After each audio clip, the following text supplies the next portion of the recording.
Store room की सफाई करते हुए अचानक मेरी नजर वहां शेल्फ में रखी पुरानी एल्बम्स पर पड़ गई। न जाने कितनी बार देखा होगा यादों से भरे इन एल्बम्स को मैंने, किंतु हर बार उसे देखने को मन ऐसे लालायित हो जाता है जैसे पहली बार देख रही हूं।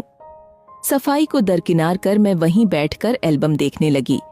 परिवार, बचपन, दोस्त, सहेलियों के साथ स्कूल कॉलेज की खूबसूरत यादों का अनमोल संग्रह था उन एल्बम्स में।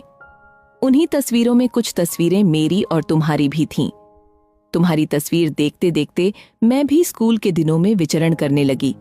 तुम मेरे पापा के अजीज मित्र के बेटे थे। हम एक साथ एक ही स्कूल में पढ़ते थे। तुम मुझसे 1 साल सीनियर थे। पता नहीं तुम्हारे व्यक्तित्व में क्या कशिश थी कि मैं मन ही मन तुमसे प्यार करने लगी। स्कूल में जब तुम मुझे क्लास बंक करते देख मुझे हक से डांटते तो मुझे तुम्हारी डांट बहुत अच्छी लगती। तुम्हारी डांट सुनने के लिए मैं जानबूझकर ऐसी हरकतें करती। जब भी तुम हमारे घर आते तो मैं तुमसे बात करने का बहाना ढूंढती, पर मेरे प्यार से बेखबर तुम हमेशा हमारे मध्य एक मर्यादा की लकीर खींच देते। मुझे समझ नहीं आता था कि क्या तुमने कभी मेरे दिल और आंखों की भाषा पढ़ी नहीं या फिर पढ़ना नहीं चाहते थे। मैं जितना तुम्हारे नजदीक आने का प्रयास करती तुम उतनी ही दूर चले जाते। मुझे बहुत बुरा लगता।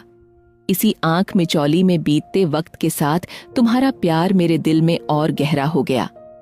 कॉलेज के बाद हम अपने जीवन के नए अध्याय को पूर्ण करने में व्यस्त हो गए।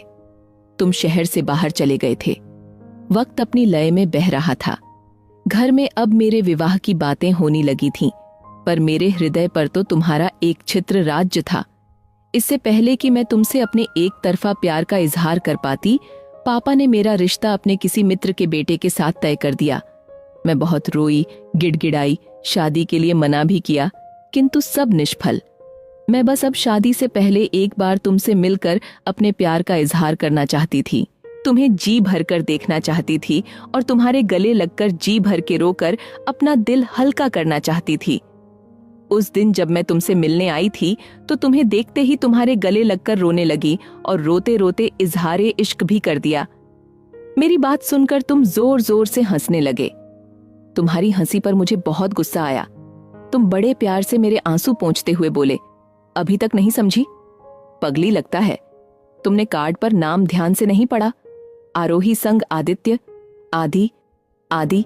बोलते बोलते प्यार तुम मेरा नाम आदित्य भूल गई। अरे हमारे मम्मी पापा हमारे मन की बात जानते थे। इसका मतलब तुम। हाँ आरोही, तुम्हारा प्यार एक तरफा नहीं है, पर मैं तुम्हारे पापा का विश्वास नहीं तोड़ना चाहता था, इसलिए चुप रहा।